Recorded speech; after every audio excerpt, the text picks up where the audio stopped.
Hey, bem-vindos a mais um episódio de Shutdown, o vosso podcast sobre tudo o que acontece em tecnologia e negócios em português. O meu nome é Álvaro Samagaia, eu sou o vosso host. Este episódio teve quase para não acontecer, ou para acontecer em condições precárias, porque eu fui de férias a semana passada e fiquei preso no aeroporto da Madeira por causa dos ventos, ou seja, o nosso voo foi cancelado, tivemos de esperar um dia e meio para termos um voo de resgate e foi uma sorte. Portanto, cheguei terça-feira de madrugada, estou a gravar isto terça-feira ao final do dia, ou seja, se eu tivesse de ficar lá mais tempo, provavelmente ia ter de gravar no telemóvel e editar no iPad ou algo do género, mas pronto, estou em casa, portanto vai haver episódio.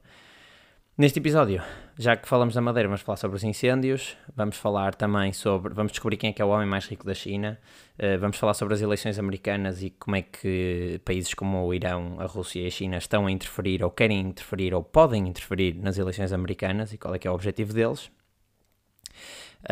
E outros temas que tais bastante interessantes, portanto fiquem para ouvir.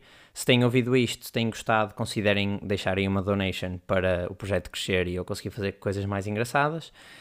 Se não quiserem deixar uma donation, subscrevam, partilhem, deixem um comentário, deixem like, mostrem aí o vosso amor pelo projeto, porque isso também ajuda imenso e é de borla e a mim faz-me crescer e faz isto chegar a mais pessoas. E pronto, passa a intro.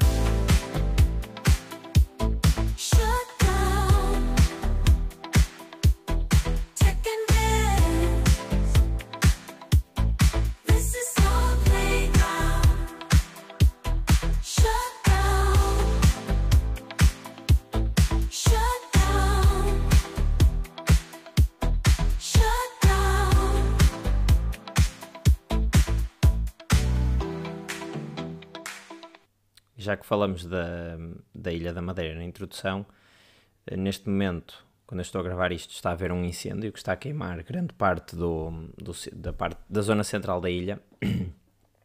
E eu li um artigo sobre como é que a tecnologia, nomeadamente a inteligência artificial, pode ajudar os bombeiros a combater melhor os fogos. E como é que isto pode acontecer?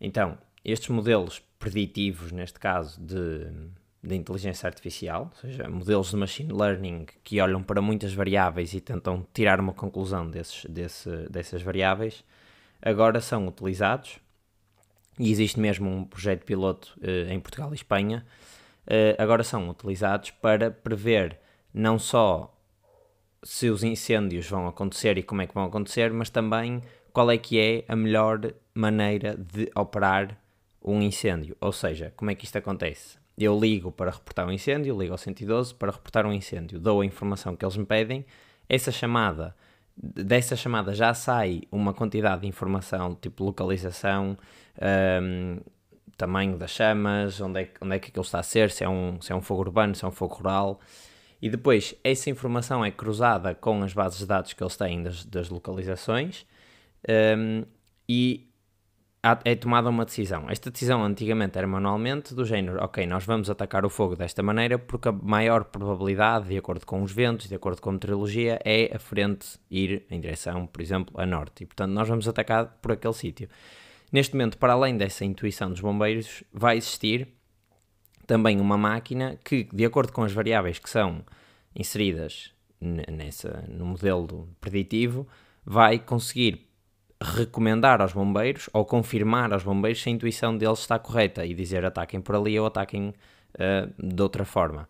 Isto vai ter variáveis como a composição dos solos, o clima atual, a velocidade dos ventos e direção, a previsão de mudança destas variáveis que eu disse até agora também, coisas como o combustível que existe naquela zona, ou seja, se é uma zona mais florestal, ou seja, ou se tem mais arbusto, ou se é uma zona mais urbana, por exemplo,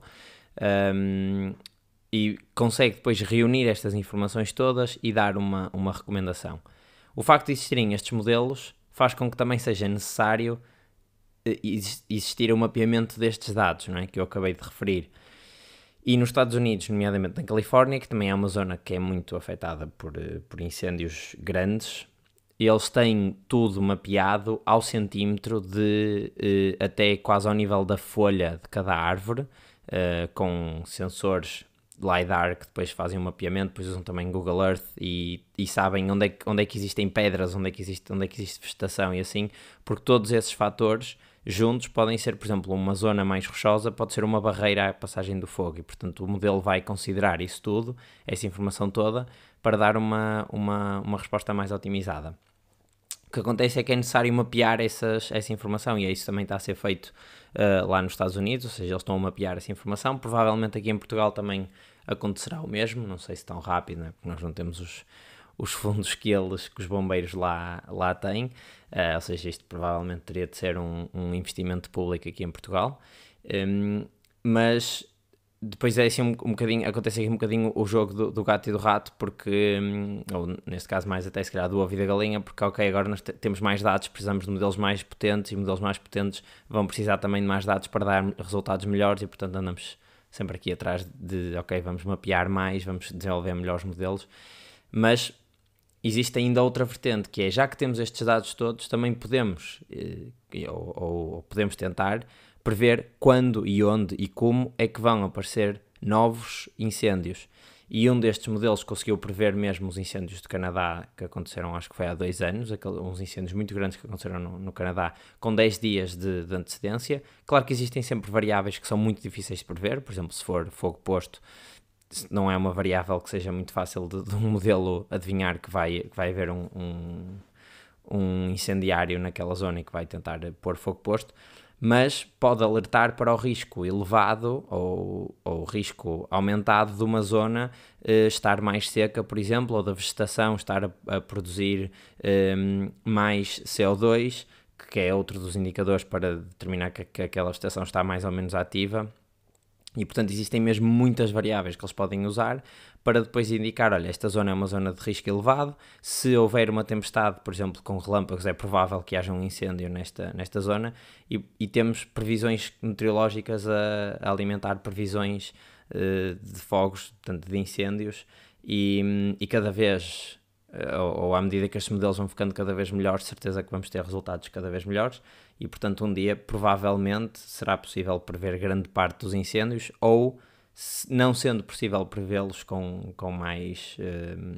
uma boa performance, se calhar vai ser possível combatê-los de uma forma muito mais inteligente e muito menos baseada no instinto e muito mais matemática, digamos assim, em que se usam probabilidades e estatística para chegar ao melhor resultado para combater estes incêndios. Eu vou deixar aí 2 links na descrição que tem as notícias que eu li sobre isto, mas achei muito interessante porque não é uma aplicação óbvia e não são aquelas aplicações que vemos até com este AI boom de o que quer que seja rappers de GPT que estão a aparecer aí como cogumelos. É uma aplicação que tem efetivamente muita utilidade e que certamente vai ser muito valiosa para todo o mundo, principalmente para estas zonas que são mais afetadas por incêndios, como é o caso do nosso país.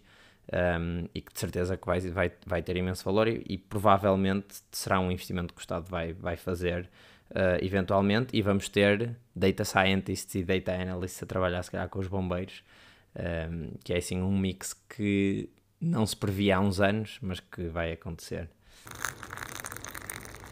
Agora vamos mudar aqui um bocadinho o tema, mas sem desligar totalmente, e vamos falar um bocadinho das eleições americanas. Portanto, há uns dias, Donald Trump, que é um dos candidatos às eleições presidenciais contra Kamala Harris, postou na sua rede social Truth Social, que é tipo um Twitter, mas muito mais leaning right, ou seja, leaning para o lado dos republicanos. Ele criou na altura esta aplicação em resposta a ter sido banido pelo Twitter antes do Twitter ter sido comprado pelo Elon Musk, porque entretanto a conta do Donald Trump já foi reposta pelo Elon Musk. Portanto, quando ele comprou o Twitter, repôs muitas das contas que tinham sido banidas por espalhar informação falsa, mas ele na rede social dele postou uma série de fotografias que davam a entender, e uma delas até usava mesmo a imagem real, ou melhor, usava uma imagem real, mas caricaturizada da Taylor Swift, e estas imagens davam a entender que Taylor Swift apoiava a candidatura de Donald Trump, que é falso, porque ela já veio dizer que não é esse o caso. o que é que acontece? Porque é que isto é relevante? Primeiro, porque estas imagens foram muito provavelmente geradas ou com AI ou manipuladas de alguma forma, com Photoshop ou com uma aplicação qualquer de alteração de imagem, mas isto não é ilegal, ou seja, os políticos podem mentir nas campanhas nos Estados Unidos. Existe uma comissão, existem duas comissões que tendem a avaliar estes comportamentos. A primeira é uma comissão para as comunicações comerciais e, portanto, vai avaliar tudo o que são publicidades ou anúncios, neste caso, que tenham uma intenção comercial, como é, por exemplo, um anúncio da Coca-Cola ou um anúncio da Kellogg's ou o que seja, e essa campanha não pode conter mentiras. Ou seja, se contiver mentiras, a campanha é ilegal e não pode ir para o ar.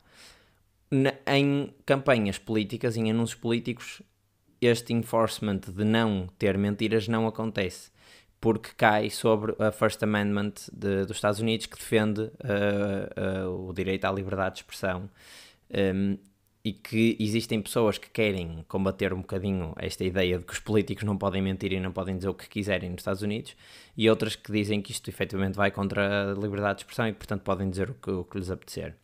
O que acontece é que, como não existe esta lei, cabe depois, por exemplo, aos canais de televisão ou aos meios em que estes anúncios são feitos, de moderar essas campanhas e essas mensagens que são passadas. Acontece também que os canais ditos local TV ou broadcast TV, que no fundo são os canais abertos de lá, dos Estados Unidos, eles não podem negar campanhas. Ou seja, eles não podem, se uma campanha chega, tem o preço deles, a pessoa paga e eles não podem negar uma campanha de ir para o ar. Os cable channels lá, que são tipo aqui os canais pagos, digamos assim, ou seja, os canais que se pagam uma subscrição para termos na NOS ou na Mel ou na Vodafone ou o que seja, esses canais já podem dizer que não a campanhas e a CNN, por exemplo, fez isso com o Donald Trump nas últimas eleições, em que ele tinha uma campanha que diz que apresentava informação falsa e a CNN disse: nós não vamos passar essa tua campanha porque contém informação falsa. Mas nos outros canais não, as campanhas podem ir com informações falsas e, portanto, isto levanta aqui um problema ético bastante relevante e que não há bem uma solução por enquanto. O que é que há pessoas e há grupos que estão a tentar defender e que estão a tentar que aconteça?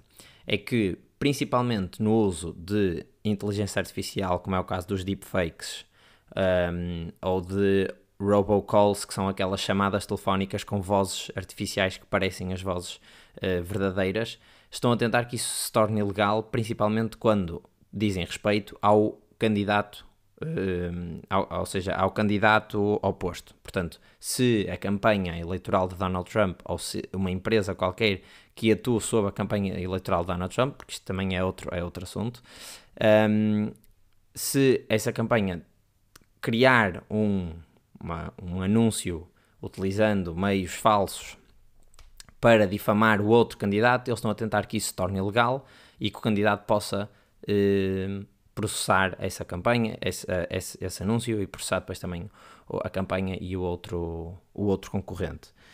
Aquela questão das empresas atuarem, a única obrigação que os canais de televisão têm de ter é de serem transparentes quanto a quem faz os anúncios. Ou seja, vamos pensar que a campanha eleitoral de Donald Trump quer fazer um anúncio falso para denegrir a Kamala Harris num assunto qualquer, por exemplo, sobre imigração. E eles podem fazer este anúncio e quando passa na televisão, porque lá está, não pode ser rejeitado, a única coisa que o canal de televisão tem de dizer foi: esta campanha foi encomendada pela empresa X ou Y. O que acontece muitas vezes é que existem muitas empresas que estão por baixo daquelas PAC que eu falei uma vez num episódio há muito tempo, que o Elon Musk até apoia, que são no fundo grupos de empresários ou empresas que se juntam para apoiar uma campanha política, e essas empresas normalmente é que fazem o, entre aspas, dirty work pelos candidatos. Ou seja, aparece uma campanha, por exemplo, um anúncio na televisão a denegrir a Kamala Harris e diz: este anúncio foi encomendado pela empresa qualquer coisa, Red America, uma coisa assim qualquer. Por acaso Red America era um bocado previsível, mas podia ser por uma empresa qualquer que estivesse a tapar aqui, ninguém conhece aquela empresa, porque muitas daquelas empresas até são criadas para apoiarem só as campanhas políticas. E, portanto, aí a transparência que existe não é uma transparência muito útil. Portanto, voltando ao assunto dos deepfakes e etc., isso é uma coisa que estão a tentar fazer, mas é só se atacar diretamente o outro candidato. Ou seja, se, neste caso, por exemplo, Donald Trump fizer um deepfake ou um vídeo falso ou uma imagem falsa, utilizando a imagem ou as palavras, ou dando a entender que a Kamala Harris disse ou fez qualquer coisa. Se for com outra pessoa, passa a ser um caso em que a pessoa em questão, por exemplo, neste caso da Taylor Swift, teria de ser a Taylor Swift a dizer: estás a usar a minha imagem ilegalmente ou sem a minha autorização, e portanto esta imagem ou este anúncio ou esta campanha ou que estivesse a fazer não pode ir para o ar e portanto tem de ser mandada abaixo. Mas já fica ao cargo da pessoa que foi utilizada, entre aspas, de fazer queixa, e não uma coisa que está dentro das regras das eleições. E já que estamos a falar de eleições e da AI, houve já várias tentativas de interferência nas eleições por parte de países como o Irão, a Rússia ou a China. E isso é uma coisa que vai acontecer cada vez mais.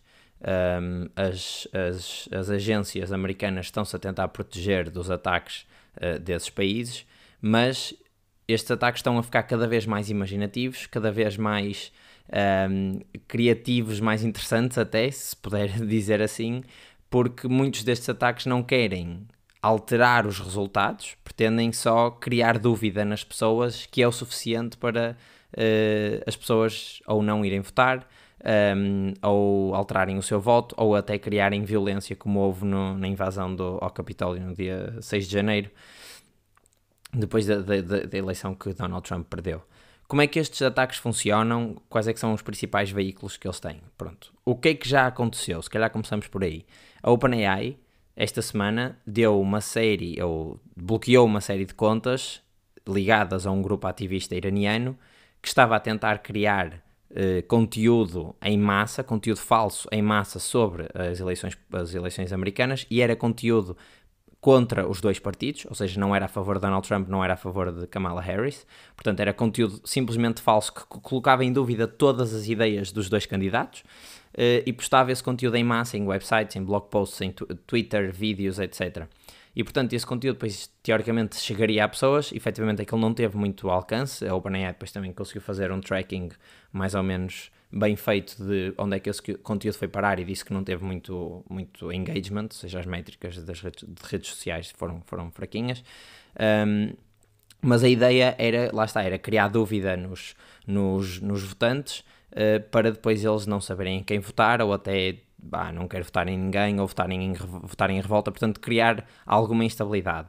Este foi um dos casos. Outro dos casos foi um ciberataque, em que conseguiram mesmo hackear algumas das contas de e-mail de pessoas que estão ligadas à campanha de Donald Trump.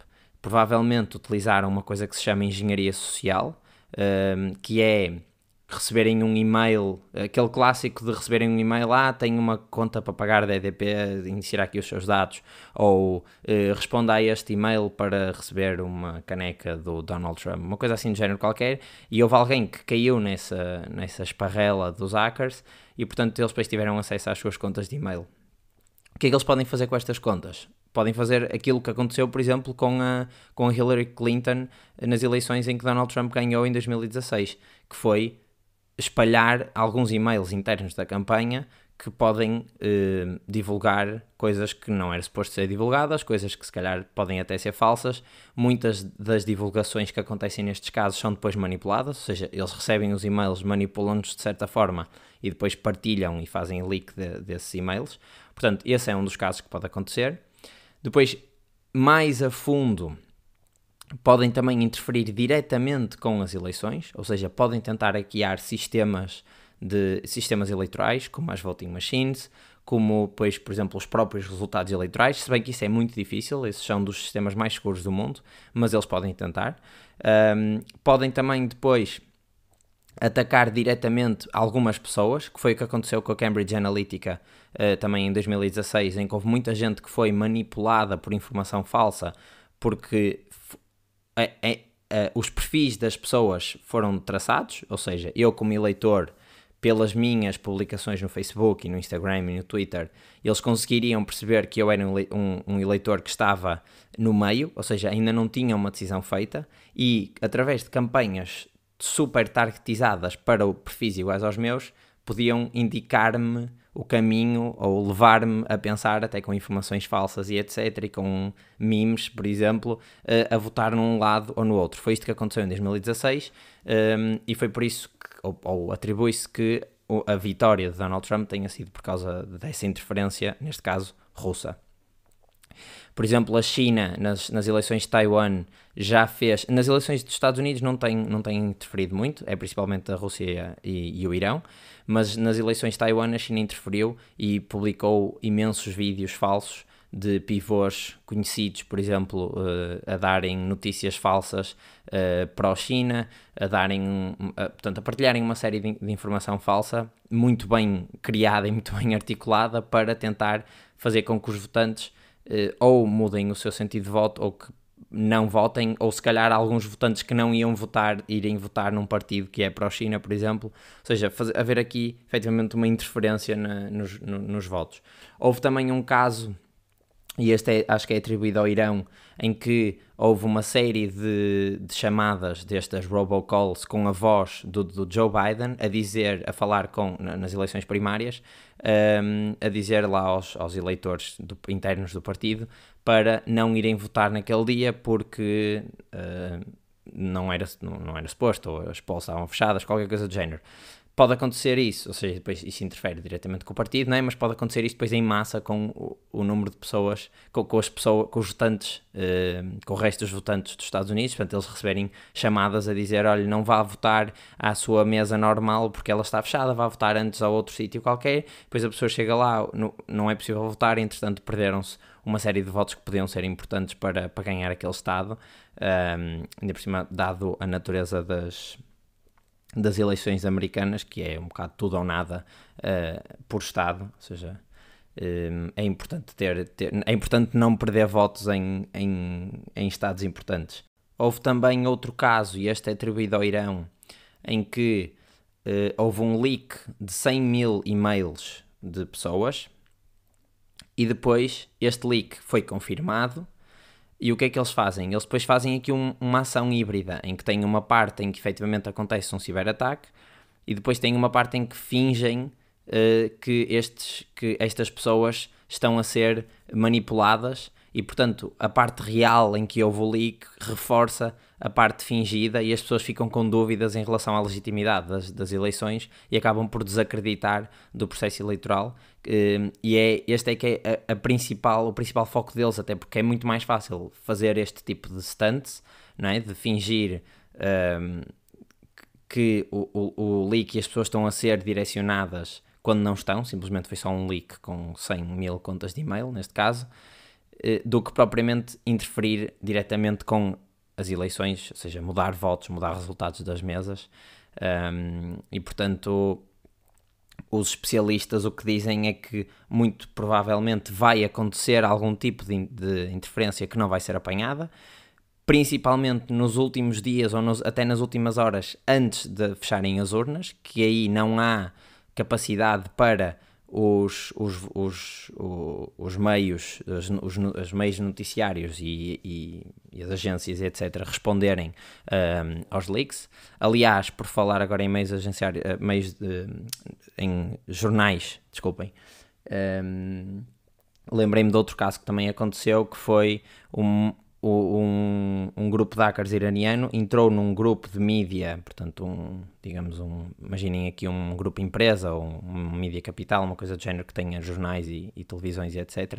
E conseguiu hackear as notícias e alterar as notícias. Isto foi uma primeira vez. A segunda vez que tentaram fazer isto em cima das eleições de 2020, o FBI já estava em cima da ocasião e bloqueou a entrada deles. Mas, por exemplo, um New York Times ser hackeado e serem publicadas uma série de informações falsas que causa muitas dúvidas, ou seja, não há uma interferência direta nas eleições, porque ninguém mudou votos, ninguém falsificou os resultados das eleições, mas um meio com a reputação do New York Times, de repente, ser hackeado e publicar notícias falsas, informação falsa, informação tendenciosa, vai criar muitas dúvidas nas pessoas e as pessoas vão deixar de acreditar em nada e, portanto, se não acreditam em nada, não vão votar ou vão votar por revolta ou algo do género. E, portanto, isto é outro método que também foi usado. E para reforçar aquilo que eu estava a dizer, que eles costumam fazer isto, ou que podem fazer isto nas últimas horas das urnas, aconteceu isso nas eleições francesas, em que o Emmanuel Macron ganhou, em que eles fizeram leak de muitos e-mails alterados e manipulados da conta ou da campanha do Emmanuel Macron nas últimas horas antes das urnas fecharem. E como há tipo um dia de reflexão, o partido, e neste caso o Macron, não pôde vir a público dizer que aquilo era falso. Tiveram de ser os jornais ou tiveram de ser as agências independentes a defender o Macron, mas são sempre um bocadinho mais lentas do que a própria pessoa que está a ser afetada. E portanto existem aqui uma série de atividades que eles podem fazer à volta de utilizar informação falsa, de ciberataques, portanto hackers, e até a inteligência artificial como veículo e conteúdo das mensagens que querem passar. E eles vão tentar usar isto tudo, principalmente agora que existem tensões entre Israel e o Hamas e mesmo o Irão, em que houve aquele bombardeamento há uns tempos, em que não morreu ninguém e os mísseis rebentaram todos no ar lá por causa da defesa aérea. Mas pronto, existem estas tensões e também entre os Estados Unidos e a Rússia por causa do apoio à Ucrânia. Portanto, eu acho que eles não se vão inibir de todo. A China está numa posição um bocadinho menos frágil, digamos assim, mas eu acho que a Rússia e o Irão não se vão inibir de todo de tentar interferir nas eleições americanas e vão fazer o que conseguirem para criar o caos e se calhar até alguma violência e criarem dúvida nas pessoas e fazerem com que as pessoas não acreditem na democracia americana, que é uma das bandeiras, não é? Dos Estados Unidos, que é uma das coisas que eles mais se orgulham.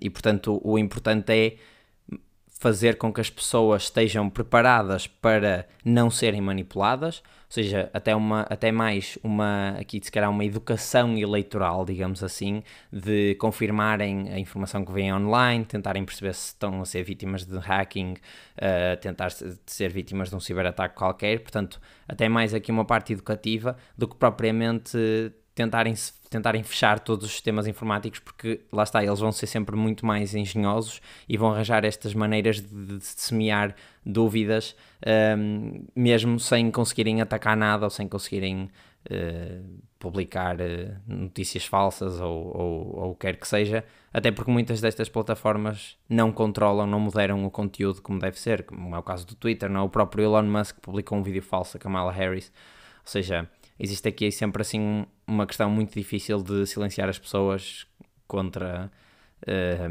manter o freedom of speech. Mas pronto, vamos ver, se entretanto houver mais notícias também vão sabendo por aqui, vou partilhando aqui aquilo que vou sabendo. Ok, vamos assim para o último tema grande agora. A maior empresa de café do mundo, Starbucks, tem um CEO novo. Chama-se Brian Nichols e era o antigo CEO da cadeia americana que se chama Chipotle, que é Tex-Mex, portanto burritos ali, meio mexicano, meio texano, e é uma super estrela porque no tempo que ele teve no Chipotle, ele entretanto também passou por outras cadeias de fast food, portanto é uma pessoa que conhece bastante bem o mercado de ser eficiente.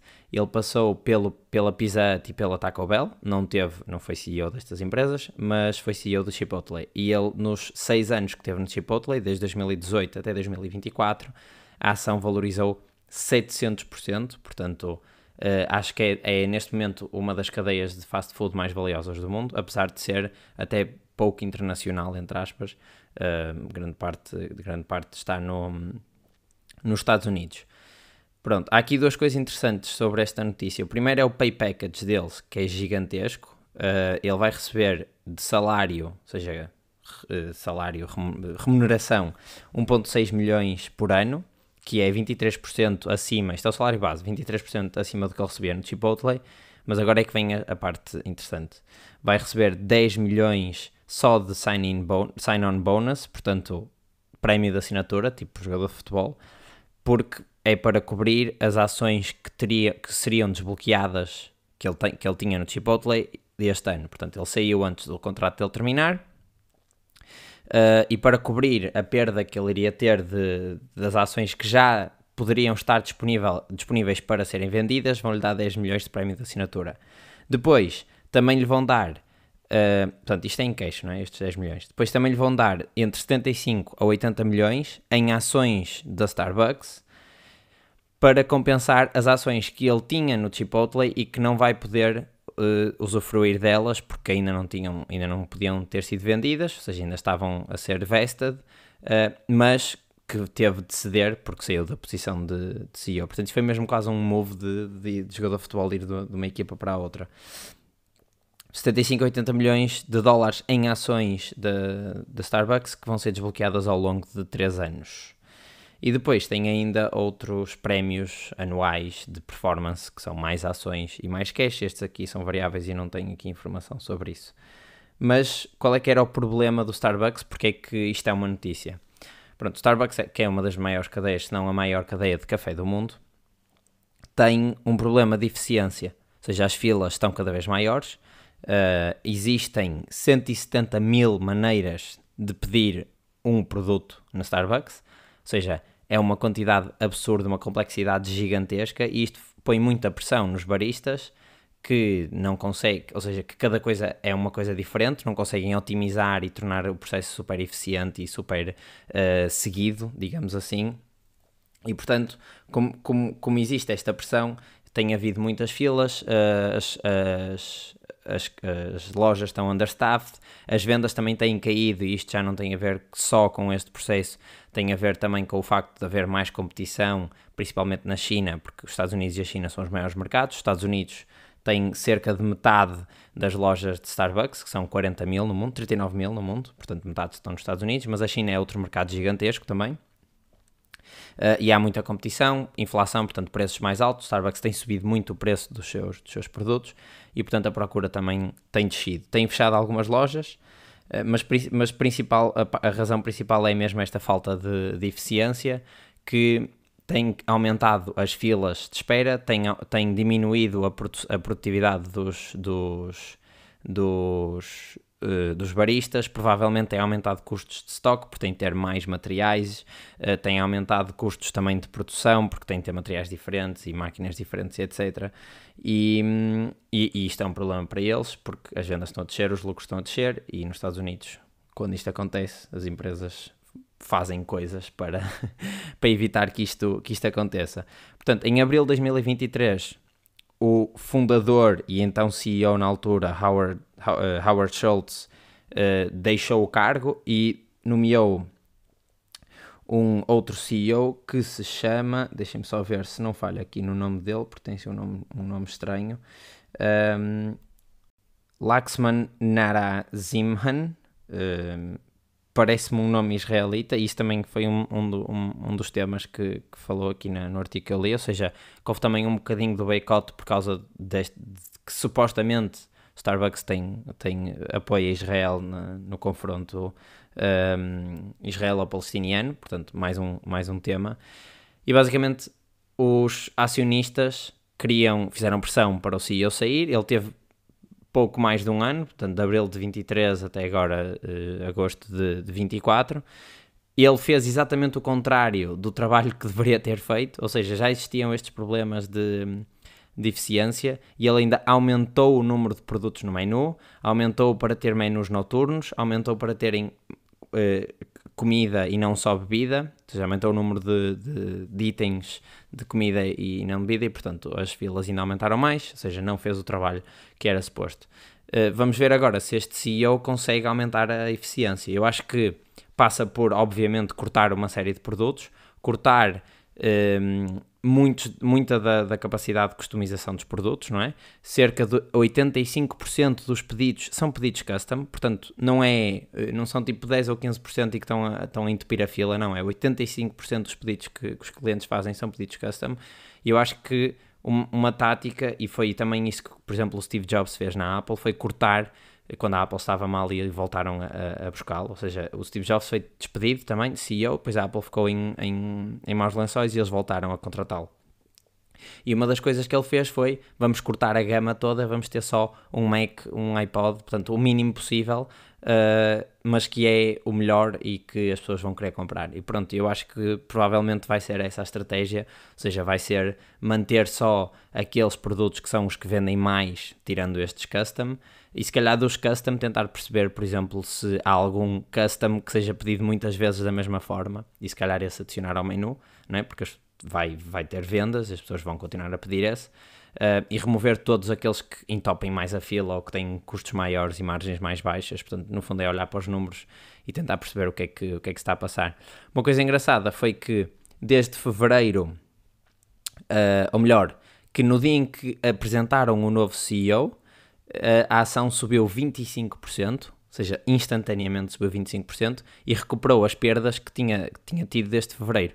Portanto, a malta está mesmo confiante de que este novo CEO vai pôr outra vez a empresa da sereia verde com os copinhos que toda a gente adorou em tempos, a produzir dinheiro e a não fechar tantas lojas como tem acontecido, mesmo até em Manhattan, que supostamente é o local mais forte deles. Vamos ver como é que isto agora... Quais é que vão ser as estratégias da Starbucks para se manter relevante e para não perder vendas e, portanto, vamos ver. Pode ser que o preço dos cafés deixa e que não seja completamente absurdo, ou melhor, que não seja um capricho ou que não seja um evento ir à Starbucks tomar um café, possa ser uma coisa que se calhar até seja razoável de fazer numa base diária ou pelo menos semanal, uma coisa do género. Principalmente cá em Portugal, com o expresso custa 1 euro ou menos, pagar 3 ou 4 euros por um café alto que as pessoas não estão habituadas ao sabor e não estão habituadas a gostar daquele tipo de café, acaba por ser, pelo menos para mim e para as pessoas à minha volta, acaba por ser sempre um evento. Vamos à Starbucks. Mas é daquelas marcas internacionais que toda a gente conhece em qualquer parte do mundo e é transversal a todos os continentes, ou seja, não é só uma marca ocidental, da Europa e dos Estados Unidos. A China é um dos maiores mercados deles, o Japão também, portanto está presente em praticamente todos os países do mundo e todos os países envolvidos, ou minimamente envolvidos do mundo. E portanto foi um trabalho ótimo que o Howard Schultz fez.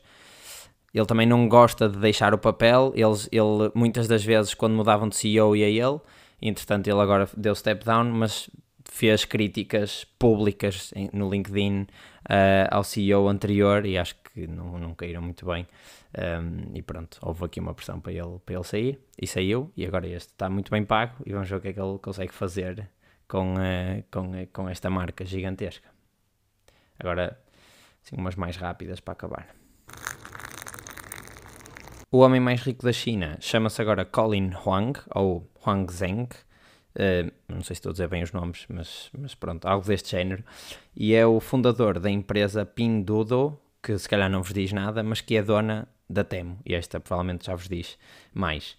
Ele tem uma fortuna avaliada em 48,7 mil milhões de dólares, e fez esta fortuna exatamente, ele é um serial entrepreneur, portanto já teve uma série de empresas, já estagiou na Microsoft, foi engenheiro na Google e fundou uma empresa de jogos também, uma plataforma de comércio, mas foi esta que o catapultou para a lista de milionários. Portanto, a Temu, como é que fez o seu sucesso? Foi principalmente no Covid, que começou a disparar. Ela foi lançada em 2022, tem concorrência da Shein, da TikTok Shop e da AliExpress, mas ganhou muito exatamente por explorar uma lacuna legal que eu já falei até num episódio anterior, que são os encomendas avaliadas até $800 não pagam taxas aduaneiras nos Estados Unidos, na União Europeia são 150 euros, e portanto isso faz com que os preços sejam muito mais baixos do que de outras empresas que enviam contentores completos, digamos assim, com valores muito mais altos e que depois têm de pagar taxas aduaneiras e impostos que não são eles a pagar, não é? Que depois o custo é passado para os consumidores. Em 2023, agora alguns dados, em 2023 entraram na União Europeia 2,3 mil milhões de artigos avaliados abaixo do limiar, ou seja, 2,3 mil milhões de artigos abaixo dos 150 euros. Isto significa que só em abril deste ano, por exemplo, houve 350 mil entregas de artigos da Temu. Portanto, é mesmo um colosso do comércio online. Existe um esforço da Comissão Europeia para eliminar este limiar dos 150 euros, ou seja, todas as importações fora da Comunidade Europeia passam a pagar taxas aduaneiras. Não sei se é bom ou mau para os consumidores, porque os preços vão subir de certeza, ou seja, os preços da China vão deixar de ser tão competitivos quanto são agora, mas por outro lado, se calhar vai fomentar o comércio interno da União Europeia e, portanto, faz com que as empresas europeias vendam mais. Pronto, a TEM também é alvo de muitas críticas em termos de segurança. A Google chegou a proibir a aplicação por causa de suspeitas de espiar dados nos telemóveis das pessoas. Também polémicas em termos de condições de trabalho. Eles dizem que trabalham 11 horas não, das 11 às 11 durante 6 dias por semana, portanto 12 horas durante 6 dias por semana. Há uma série de processos também de direitos dos trabalhadores, etc. Mas pronto, o que interessa, não é o que interessa, mas a moral da história é que Colin Huang é neste momento o homem mais rico da China e é o 25º mais rico do mundo. Portanto, o e-commerce compensa mesmo. Vemos do Jeff Bezos e agora deste da Temu. E uma coisa que eu acho engraçada é que todas estas plataformas são gigantes. Mesmo a Shein e mesmo a AliExpress são plataformas gigantescas e há espaço para eles todos. Portanto, a China é mesmo a fábrica do mundo e de onde vem praticamente tudo. Até porque muitas das coisas mesmo que são vendidas na Amazon vieram da Temu assim, e depois são dropshipped ou revendidas na Amazon, ou seja, é mesmo uma coisa que dá imenso dinheiro e que, pronto, eles souberam explorar super bem. O grupo Global Media, que tinha os jornais JN, portanto, Jornal de Notícias, Rádio TSF e o Diário de Notícias, entre outras marcas, foi dividido. Em julho de 2023 houve um investidor novo que entrou, que tinha sede fiscal nas Bahamas, portanto num paraíso fiscal. Entrou ou queria entrar para o capital da empresa. Aquilo entretanto correu mal, deu muitos problemas. Provavelmente lembram-se de ver nas notícias greves dos jornalistas, nomeadamente do Jornal de Notícias. Entretanto, o que eles fizeram foi venderam dois dos grandes nomes, que eram o Jornal de Notícias e a TSF, e o Jogo, para uma nova empresa que se chama Notícias Ilimitadas. Portanto, a parte mais a norte, não é, do Porto, entre aspas, que estas são três marcas que são muito mais fortes no Porto e na zona norte do país, e deixaram o Diário de Notícias dentro da Global Media, e pronto, agora é uma marca um bocadinho mais pequenina, mas se calhar mais fácil de gerir e pode ser que seja mais rentável. Vamos ver. A Wizz Air, uma companhia aérea low cost, que muitas vezes até é fretada pela Ryanair, apresentou um modelo de subscrição que custa 500 euros por ano, pelo menos o Early Bird, depois acho que aumenta para 600 euros por ano, em que é tipo all you can fly, ou seja, no fundo modelo all you can eat, mas para todos os voos que a pessoa conseguir apanhar. Só é preciso reservar com mais de 3 dias de antecedência e todas as rotas da Wizz Air, que são maioritariamente para o centro da Europa, e mais até se calhar para os países de leste. Portanto, em Portugal não atua muito. Ou seja, traz muita gente desses países para cá, mas não tem muitas rotas a partir de Portugal. Mas acho que é giro. Não me lembro de ver isto em mobilidade, ou seja, mesmo a Flixbus ou assim não tem um sistema deste género.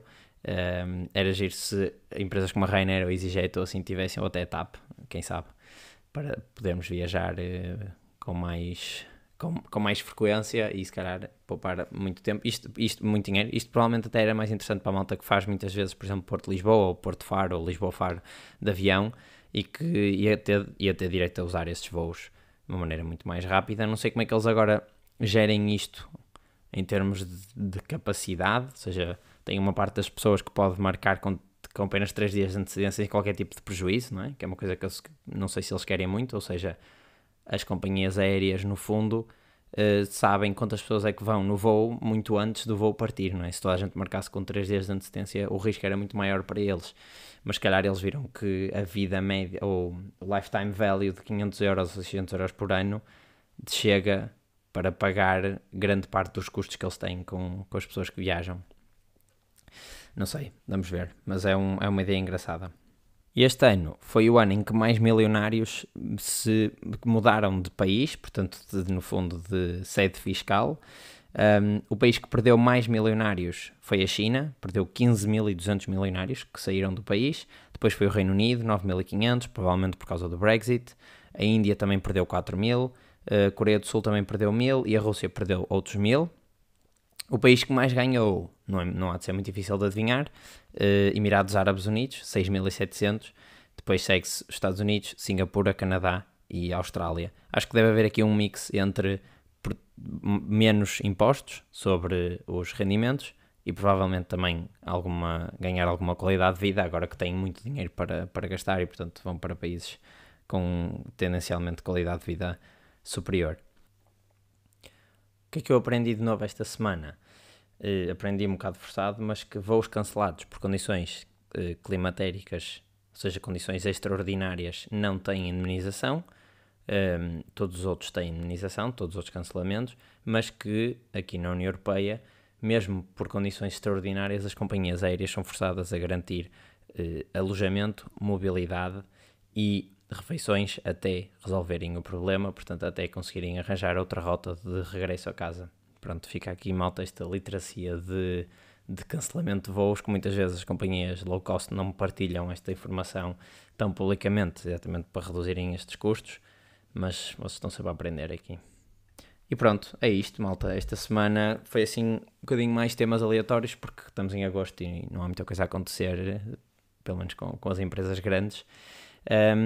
Já sabem, se têm ouvido isto, se isto vos traz valor, considerem deixarem uma donation no link que tem na descrição, que é o Ko-fi.